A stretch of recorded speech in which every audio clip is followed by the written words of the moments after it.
too much GH nie Ghana for ahwefo etiefo onipa bi a won subscribe e wo too much GH no subscribe wo na ehintasem ensem a ebuafa oman Ghana so na ye de bremu one god nie the only one god in GH eho na de bia mehwe abrochefo ene Ghana for mo wiasa fa na me recommend emamo too much GH.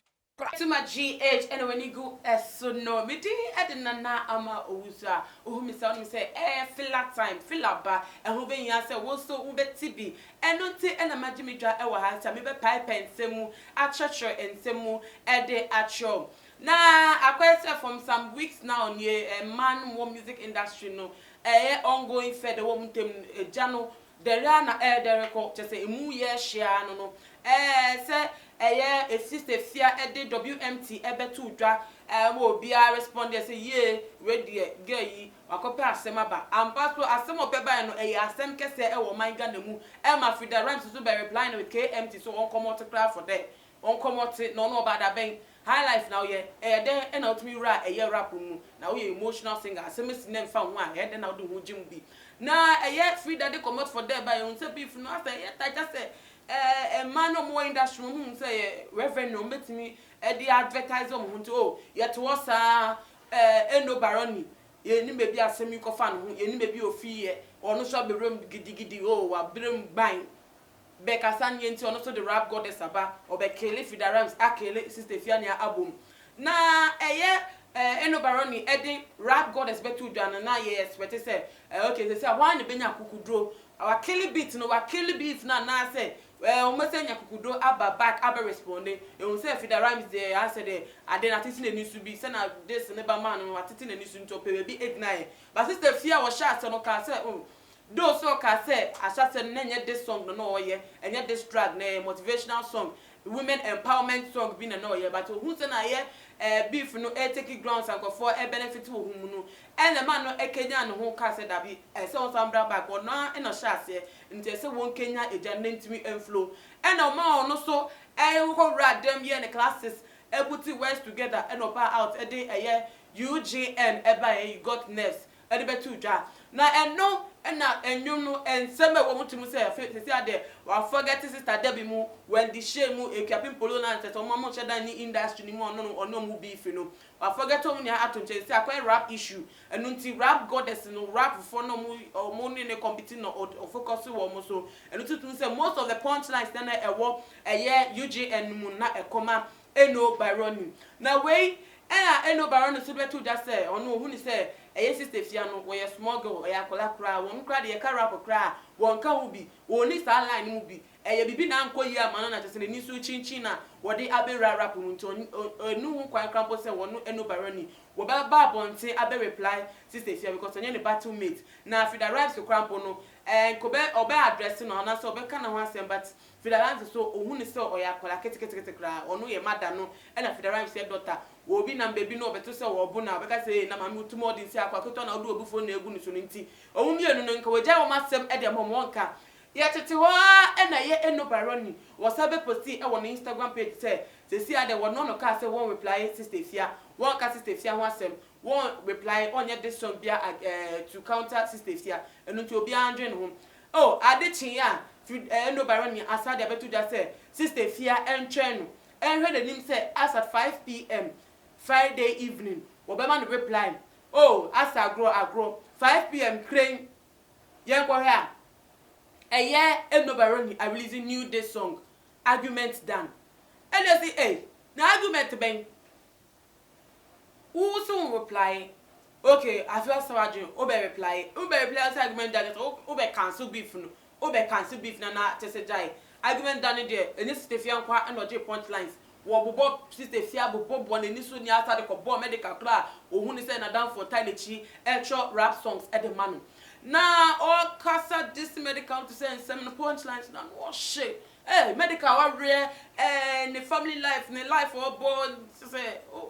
ni abemu just obi personal life to me say ma to kasa na de bia me kan no nya kwala agro ma to ka de ni bre wo mo and the bia e work home ye ka jealousy passion hatred bibia be mu ho e say me ma to kwa na mo de nye sika ni bi e de nya endorsement deals so mo de ntokwa no on play no real bibia ye real enu nti saa na eye Enubaroni wode entokwa no ekowie na ekodu saa no na eye sister fia wotie eye punchlines ebo onyum no de beto dia say Enubaroni pa na wo Enubaroni one starting game no say mo ye rap goddess ni king of queens say na mo de biam that one no say mo hype mo kwa ade na mo tete wode dada no mo anga say ma bontin am rap song am this songs am mo say mo be say mo ni eye mbema no en compete mo no mo ntimi ngina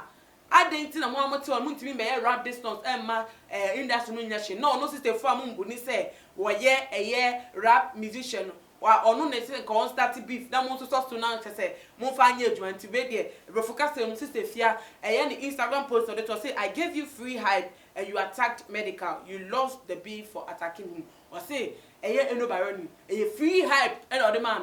wo hu say industry no mo nko mo ma bibia nko mo nka oh what work akra nyum no be hit obebo cramp e sheda hit na shada kamu a woni obi a hype no enu ti free hype keke ena na nka wo boy industry no boy man say ja say bibia ntimi nkenya ohwo bia wo mutemtika ono begu no ho anim ase say na nka mu benya free hype bi na nka mu da ye munuma na o de free hype aba na be hype ho a o de medical na medical be mu sen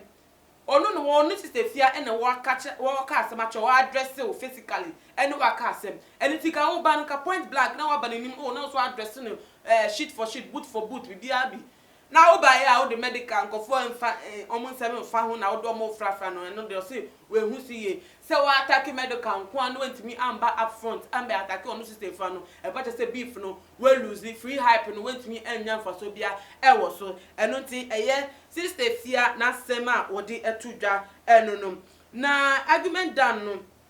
say ena sister fia echo ewo eye ni Instagram page Queen Solomon was say she lost it the moment she started attacking MDK as my writer. Haven't even talked to him in weeks. So your rap queen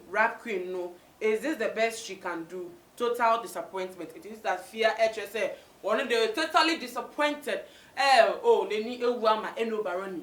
Say rap queen, king of the queens, not just our rapping no to inside done who no shaking it in yano and I feel also a fair man. Is the fear custom and America? Also a fair man Enubaroni. Very rough because no I expected something big, something big movie about shaking nation. Na be shaking nation, I would go phobia mon fa ho no abe frafra. Ade e magro remember no be pie mu sen. We die one year ade. Na sister fear epe no wasem ebe tro ye statement we to say o disappointed ewo Enubaroni ni release that the new single this song now the better jaye argument anu because or the medical be frafra no nti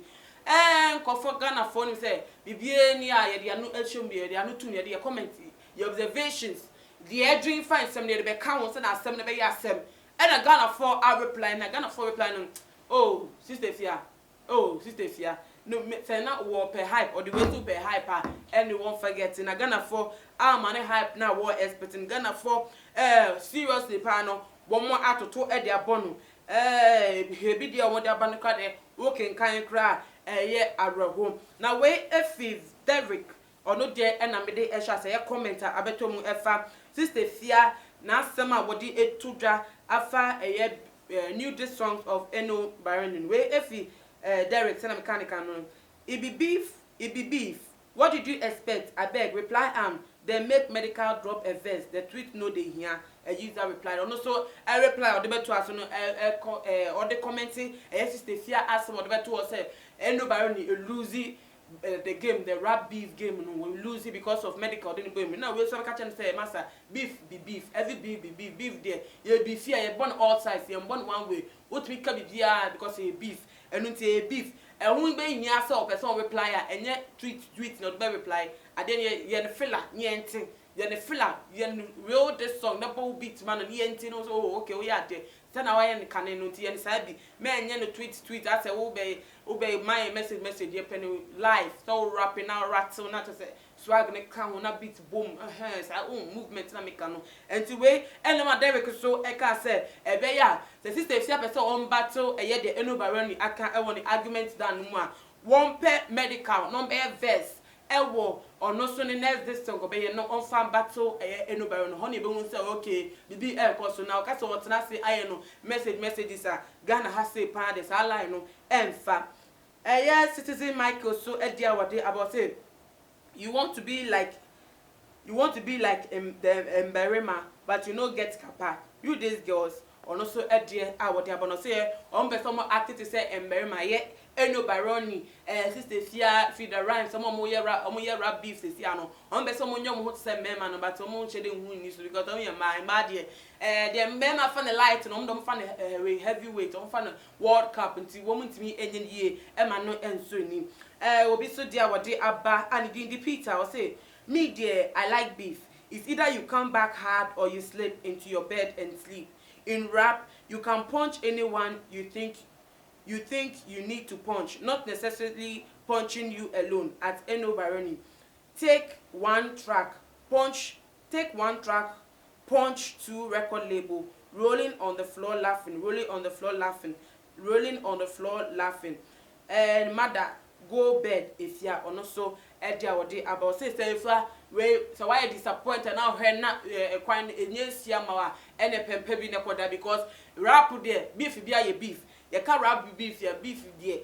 we can no ya be can to aso we can no ya be can en fa hu bi ode fa say one some nim say one or the address nkwa there ye beef enu to wo fa na to apel punchline now they be counter na hair na ye to say blow to blow we to na we ato no we to na we ato fa ne say wato afewie mu ti enye blow ni nya ye blow ni bi enu to be auto fa ye bia no enye disappointment asem wa dare wo nti say obetimi aye a be reply say wontimi so akopempe bi so ne da ne forget it na we disappointment ni ye fa nye eye this and our beefing our industry no emu ma me fa eye response mi nu bi and to us on that ye fa a comments no ensure where if Gloria said what dreams for say and there were some memes in the mix. Really, these girls they want to be Japan, but their output is not speaking much about their talent. They should be real and stop this emotional beefing. Ono so edia ode abeto jano say ondo hu ni say your ba pa so ohun ni say the man here na omo head we ye bibia no we afle head na te the hand no be beefing the real ye beef no we beef no we beef nya fe na ade na shimio no asabe counter that beefing a game a industry play thing enti we ye bia ehun hia say obe get so attached na te say wo from nya ye bibi so ade na ehun hia wo punchlines are wetimi aye very classy wetimi put points online why creative and na ehun hia say oba be ye attached emotionally attached to bibia ewo industry no emu we so dia wode aba amedi twato every let's say no no so e dia o say and she says no Baroni lost. How can she have lost if you have not been able to reply her to kill the beat and kill her argument down? If you are not able to kill that or destroy her with higher punchlines, you cannot say she has lost. Or not so Eddie or Diapano say, sister Fie, and ya no for Fabian Hedeka say will be a dinkunu and as will be a D4 and as will be a dinkunim. And no dear, and ya no where I be for some. Where ye beef and no way I counter and no so counter now they counter no say a more ding since the air can na and one of it make say we lose it now obi aye ne diaba or be reply no de ne diaba wo si wo dina we contact comfortable leading pono wo ti mi nya bibi embe counter ye wo to one na wo ka say eye de odi ne diaba foforo no onu eluzi e na wo a wo nya hwe na wo kasa keke no wo na be kire say onu no eluzi nti hu nya kran po say o we kasa nti wo je wo hu di pa say utita comfortable leader bra ne be express be kire say wo na wo kura mu award na e da so wo talent no wo na wotimi e de eye enyama e wo eye social media so nti ni emu no say e na Ghana fo bi ka efa ensem no ehum wo so a wo hwe